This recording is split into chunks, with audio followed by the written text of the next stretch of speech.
Selamat malam, selamat berjumpa dengan saya Deni Sastro. Pada kesempatan ini saya akan membahas mengenai penyakit kanker rahim. Penyakit kanker rahim itu saudara-saudara juga banyak diderita sama masyarakat di Indonesia ini dan juga banyak menyebabkan kematian. Kalau pengobatan kanker rahim ini, kalau yang dilakukan secara medis itu biasanya dilakukan dengan cara operasi dan juga dibantu dengan kemo, tetapi cara operasi itu juga sering menimbulkan masalah karena biasanya akan tumbuh kembali kanker ini. Nah, untuk supaya diketahui oleh halayak ramai bahwa saya sejak tahun 97 sudah mengobati orang yang kena penyakit kanker rahim.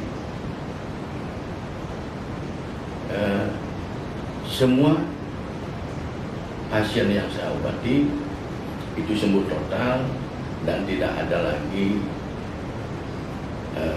masalah atau tidak tumbuh lagi kankernya itu saudara, dan bekasnya pun tidak ada.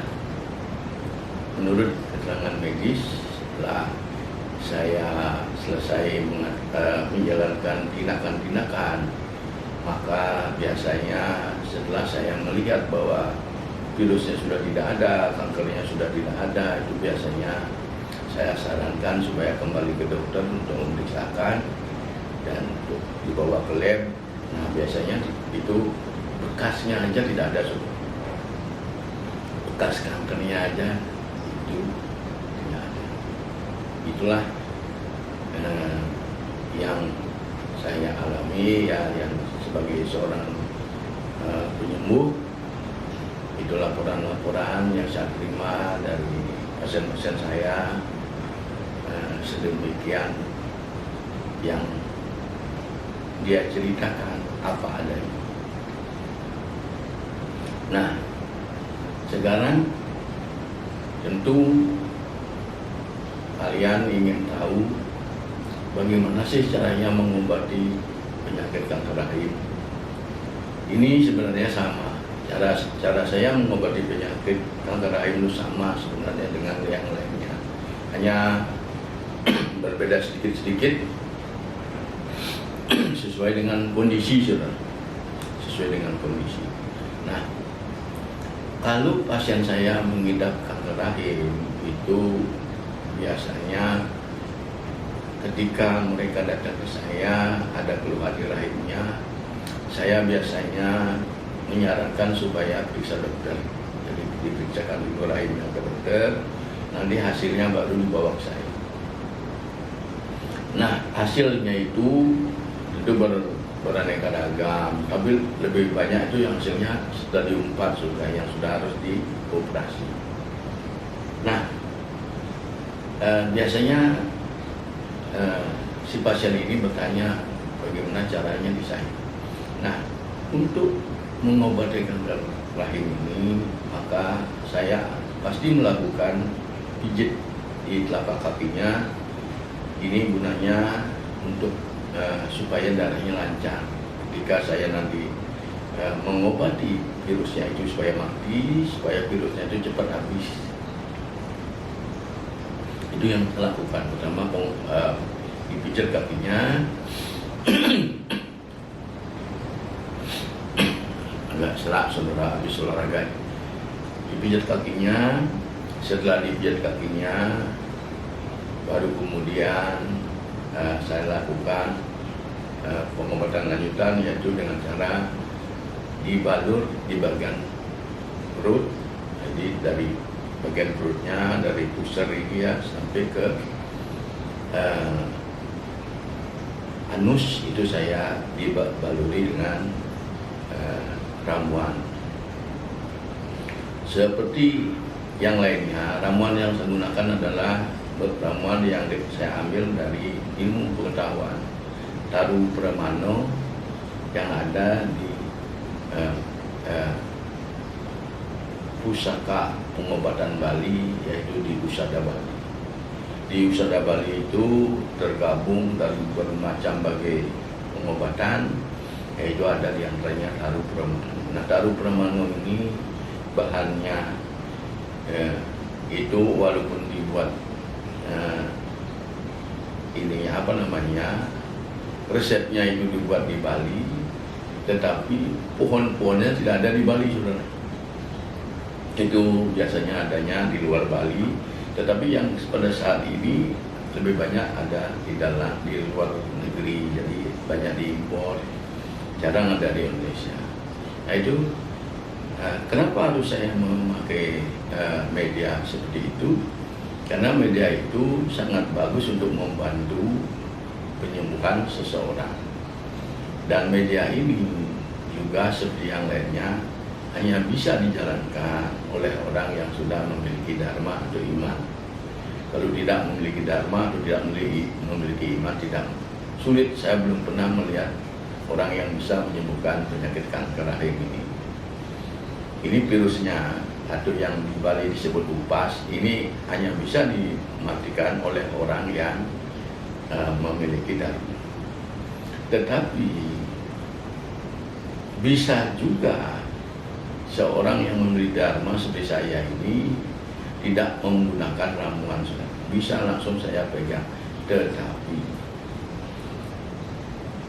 lebih banyak menghabiskan energi kalau langsung tanpa ramuan, itu lebih banyak. Yang kedua, terasa risih, namanya kita memegang perut ibu-ibu atau perut seorang perempuan, pegang sampai anus, itu kan risih.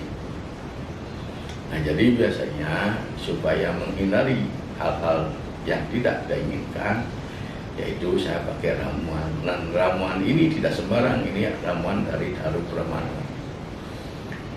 Nah, ini yang saya lakukan, dan itu sudah banyak yang saya lakukan kepada pasien-pasien saya.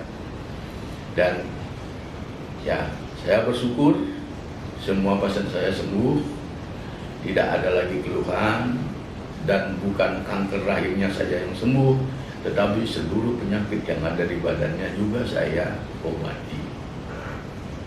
Karena kalau pengobatan saya itu kan tidak lokal, saudara. Banyak orang kanker rahimnya saja tidak, sampai hal-hal atau darah-darah yang tidak lancar itu juga saya sembuhkan. Demikian, saudara-saudara. Jadi, nah ini saya lakukan setiap hari untuk melakukan atau mematikan virus ini tiap hari, saudara. Karena kan darah itu mengalir. Nah, pas ketika saya melakukan pengobatan terhadap kanker ini, tidak semua virus itu berada di lingkungan itu, saudara. Ada yang jauh di dalam, ada yang ini tempat lain, ikut darah dan lain sebagainya. Nah, tidak bisa dimatikan dalam satu kaligus, sehingga butuh waktu. Biasanya membutuhkan waktu antara 10 sampai 15 hari. Itu pengalaman saya. Nah, biasanya kalau orangnya sudah merasa sehat, enak, saya juga pegang sudah bagus, biasanya saya sarankan untuk periksa di dokter. Nah, ketika itu sudah diperiksakan di dokter, ternyata sudah sembuh, nah barulah saya menyatakan bahwa sesuai yang dikatakan dokter, maka saya juga mengatakan itu sembuh. Karena saya tidak mau mendahului, karena itu virus tidak dilihat mata, jadi saya serahkan semuanya kepada cara medis. Setelah saya obati, nanti medis yang mengatakan apakah itu sembuh atau tidak. Atau kalau belum sembuh, masih ada sedikit, masih saya lanjutkan sampai 15 kali. Dan setelah itu kembali diperiksa lagi. Itulah cara saya untuk mengobati kanker rahim. Nah, sekarang pasti kalian menanyakan berapa sih biayanya untuk pengobatan kanker rahim ini. Itu biayanya 200 juta, saudara. Dan 200 juta ini adalah garansi. Kalau tidak sembuh, maka semua uang itu saya kembalikan. Nanti yang mengatakan sembuh itu dokter, saudara, bukan saya. Tapi kalau dokter menyatakan sembuh, maka uang itu adalah milik saya. Kalau milik saya bebas memberikan kepada pihak-pihak yang semestinya mendapat bagian dari uang itu. Karena itu juga kan di dalam agama Hindu itu ada namanya yajna. Yajna itu kalau di agama saya di Bali, karena mengikuti Dresda Bali, saudara, itu namanya pancoyajna. Pancoyajna itu adalah pemberian kepada hak atau pihak-pihak. Itu pihak-pihak apakah itu manusia, apakah itu para resi, apakah itu para dewa, apakah itu leluhur. Nah, ini semua ada porsinya, saudara-saudara. Itu jadi namanya kalau di Hindu itu yajna, kalau di agama Islam itu namanya sedekah. Sebenarnya sama saja, yang berbeda. Kalau sedekah itu kan mengharapkan imbalan nanti supaya saya dapat sesuatu. Tapi kalau yajna itu tidak boleh kita memikirkan imbalan, itu harus ikhlas, benar-benar ikhlas. Tidak boleh lagi saya memberikan sedekah nih supaya saya nanti bisa dapat uang atau supaya saya surga, ya nggak bisa, nggak boleh. Itu harus ikhlas. Itu saudara-saudara, jadi caranya begitu. Tapi 200 juta ini bagi orang kaya tidak masalah. Nah, bagi orang yang tidak mampu bagaimana? Nah, ada orang-orang yang tidak mampu itu datang kepada saya, apa boleh setiap datang saja. Nah, itu juga saya atur, ada aturannya. Boleh dilakukan setiap datang, itu bayar, itu jumlahnya 7.500.000 setiap datang. Nah, ini umpama ya, sampai 15 kali saya obati, kok tidak sembuh gitu. Nah, uangnya minta dibalik, tidak bisa. Karena ini langsung angus, ini bukan garansi. Yang garansi itu yang 200 juta itu. Tetapi walaupun demikian, biasanya sama, sembuhnya sama. Sembuhnya sama. Nah, kalau yang kecil-kecil ini kan berarti kita membantu golongan-golongan lemah. Tapi kalau yang besar-besar itu kan golongan yang kuat, yang memang harus memenuhi syarat-syaratnya untuk dia lakukan mahar, itu namanya mahar, saudara. Demikian. Jadi kalau saya memberi kanker rahim itu, biasanya kalau orang kanker rahim, kalau saya tanya itu ya, yang pasien saya yang kanker rahim, gimana rasanya? Sebelum saya obati katanya, sakitnya ngilu, sakit banget rasanya perut gitu. Nah, setelah saya pegang, saya pegang pertama, saya tanya lagi, gimana rasanya? Tadi setelah dilakukan tindakan, setelah saya pegang, itu perutnya saya boreh ya. Di Bali itu namanya diborehi. Kalau dibalur, kalau di sini dilulur, saudara. Nah, mereka biasanya mengatakan hilang rasa sakitnya. Nah, hilang rasa sakitnya nanti jangan kaget. Kalau sudah dia lepas ini kankernya itu akan lepas, keluar kumpulan darah, kumpulan daging, keluar seperti hari-hari, saudara. Itu akan semuanya keluar sampai habis. Setelah habis itu terus juga saya lakukan terapi sampai benar-benar virusnya tidak ada di dalam badannya. Nah, itu memang yang membutuhkan waktu sampai 10 hari, sampai 15 hari itu, saudara. Nah, demikianlah cara melakukan penyembuhan kanker rahim dan yang saya lakukan selama ini. Dan kalau kalian siapapun daripada menghabiskan banyak terus saya tidak sembuh, nah, boleh mencoba di tempat saya, karena saya sudah banyak yang saya obati dari sejak 97. Saya sudah mengobati orang dengan penyakit kanker rahim ini. Dan kalau ingin menelpon saya atau WA saya punya WA, punya telepon, nomornya nih, kalian bisa catat 0858 8087 1380. Nah, itulah WA atau telepon saya, boleh kalian catat. Sekali lagi saya akan bacakan, yaitu 0858 8087 1380.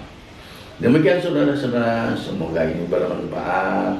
Saya bisa membantu masyarakat di bidang kesehatan supaya kita bisa maju, supaya kita bisa berproduksi. Karena kalau badan kita sakit, tentu kita akan menghabiskan uang. Kalau kita sehat, kita bisa bekerja dengan sebaik-baiknya, bisa menghasilkan hasil yang optimal. Demikian saudara-saudara, terima kasih sudah menonton.